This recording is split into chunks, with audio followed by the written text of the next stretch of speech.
तुम यहाँ क्यों आए हो?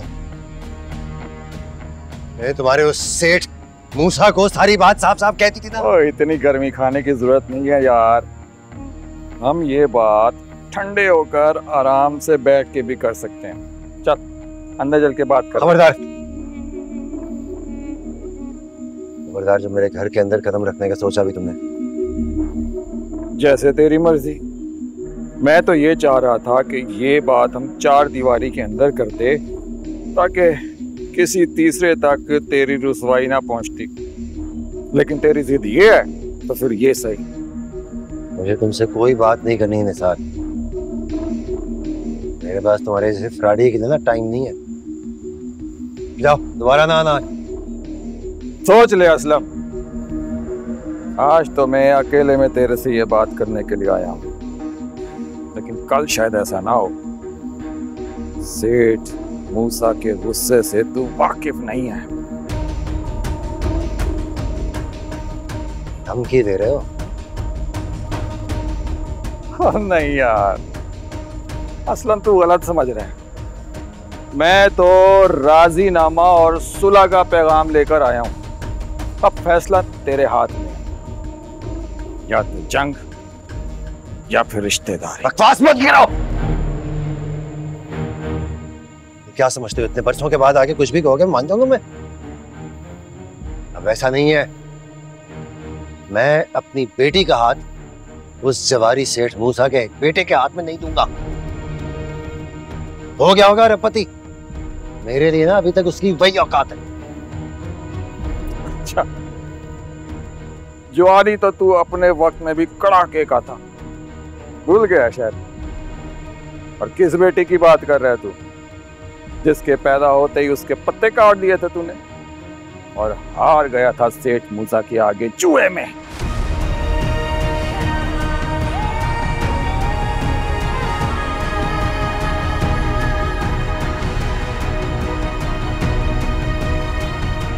खबरदार, जो मेरे घर के सामने खड़े होकर कोई ऐसी बात की।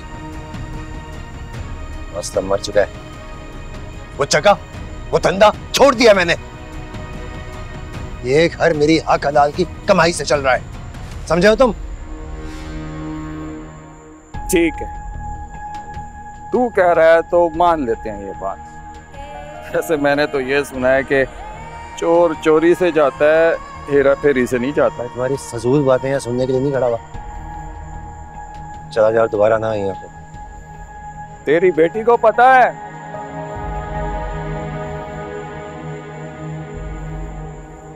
कि जिस रात उसकी पैदाइश हुई, तेरी बीवी और उसकी माँ जब दर्द से तड़प रही थी, तब तूने उसकी दवाई के पैसे जुए में लगा रखे थे।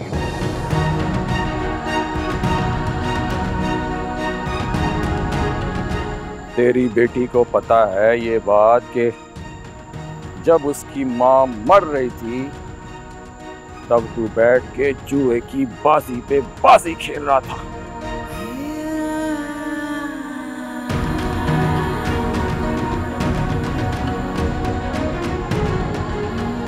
यहाँ तक कि तू उसके जनाजे में भी शिरकत नहीं कर सका था। उसको ये बात पता है कि उसकी माँ इसलिए मरी क्योंकि तू वक्त पे दवा लेके नहीं गया था।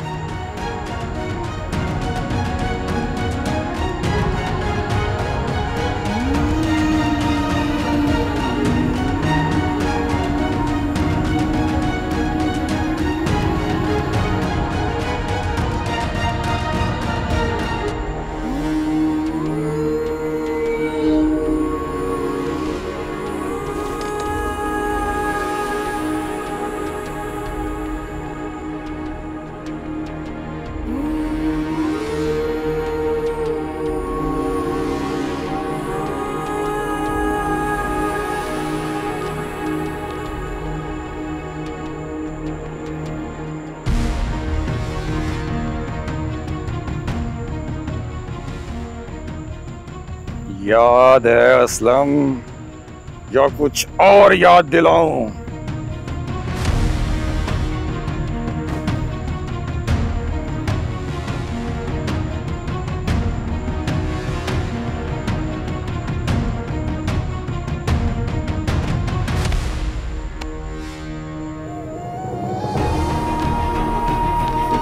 उसको ये बात पता है कि उसकी माँ इसलिए मरी क्योंकि तू वक्त पे दवा लेके नहीं गया था।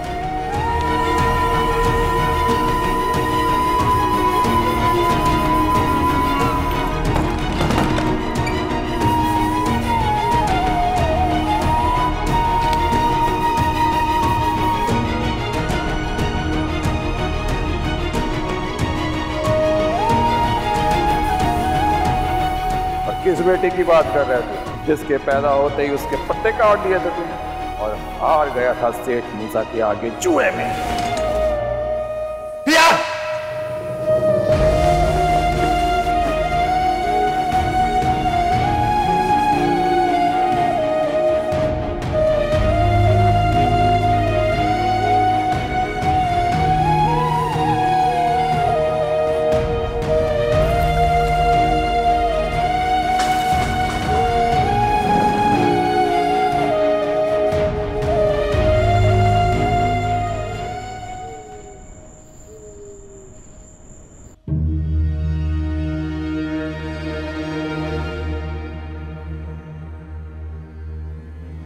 देखो, मेरे पापा मुझसे गलत बयानी नहीं कर सकते। उनको तुम्हारे पापा का पुराना नाम भी याद है। जरूर तुम्हारे पापा को कोई गलत फहमी हुई है। मैंने अपने पापा को जिंदगी भर हमारे लिए मेहनत करते देखा है। उन्होंने अपना सुकून बर्बाद किया है मेरे और मामा के सुकून के लिए। He's a self-made man. देखो आले यार, I don't understand your feelings. मेरी भी ना कुछ ऐसी फीलिंग्स है अपने अब्बा को लेके। खून की तरफ उंगली भी उठाते ना तो दिल चाहते उंगली तोड़ दो।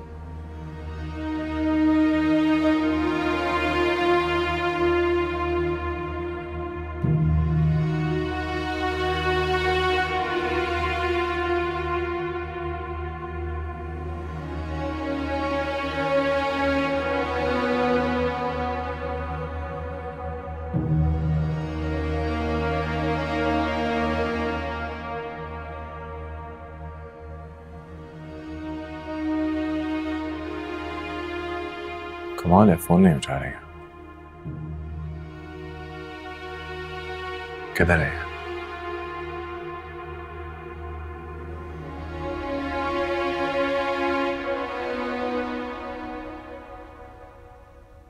नहीं मुझे। डॉक्टर साहब, क्या हुआ है पिया? अभी 1 घंटे पहले तक तो बिल्कुल ठीक थी। मैंने इन्हें सुकून का इंजेक्शन दे दिया है। हो सकता है किसी जहनी दबाव या परेशानी की वजह से इनका बीपी शूट कर गया। आजकल के स्टूडेंट्स पढ़ाई का बहुत प्रेशर ले लेते हैं। वैसे कोई परेशानी है घर में, कोई प्रॉब्लम है? डॉक्टर, छोटी मोटी परेशानियां तो हर घर में होती हैं। खुदा ना खास्ता वैसे ऐसी कोई बात नहीं है। शाम तक मेरे साथ बैठी थी, बातें कर रही थी। वैसे भी मैं अपनी पिया को एक लम्हे के लिए भी अकेला नहीं छोड़ती। ऐसी कोई बात भी होती तो ये मुझे जरूर बताती। कोई बात नहीं, मैं आपको कुछ टेस्ट व्हाट्सएप कर रही हूँ। आप सुबह तक टेस्ट करवा के मुझे व्हाट्सएप कर दीजिएगा। कोई भी ज़रूरत हो तो मुझे बुला लीजिएगा। इंशाल्लाह सुबह तक ये बेहतर हो जाएंगी। और कोशिश कीजिएगा कि रात भर आराम से सोएं। अब मैं चलती हूँ। अब आप बैठे ना, मैं चाय बनाती हूँ। नहीं, बहुत शुक्रिया। मुझे सुबह क्लिनिक भी जाना है। डॉक्टर साहब, आपकी फीस? असलम भाई को शर्मिंदा कर रहे हैं। एक ही मोहल्ले में तो रहते हैं। Thank you. ओके, अल्लाह हाफिज।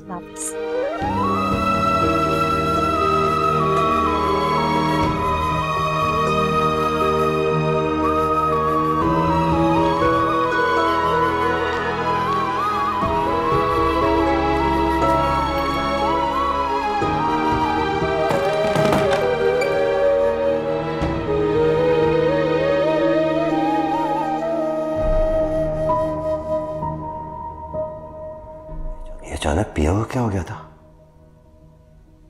कहीं उसने मेरी और निसार की बातें तो नहीं सुन ली?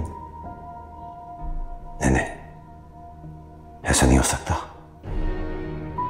मुझे उस निसार जर्सी से यूं घर के दरवाजे पर बहस करनी नहीं चाहिए थी, लेकिन मैं भी क्या करता। खून खौल उठा था मेरा उससे। मैं दरवाजे पे देखकर खुद पर काबू नहीं रख पाया। काश पिया ने हमारी कोई बात ना सुनी हो, वरना उसे समझाना बहुत मुश्किल हो जाएगा मेरे लिए।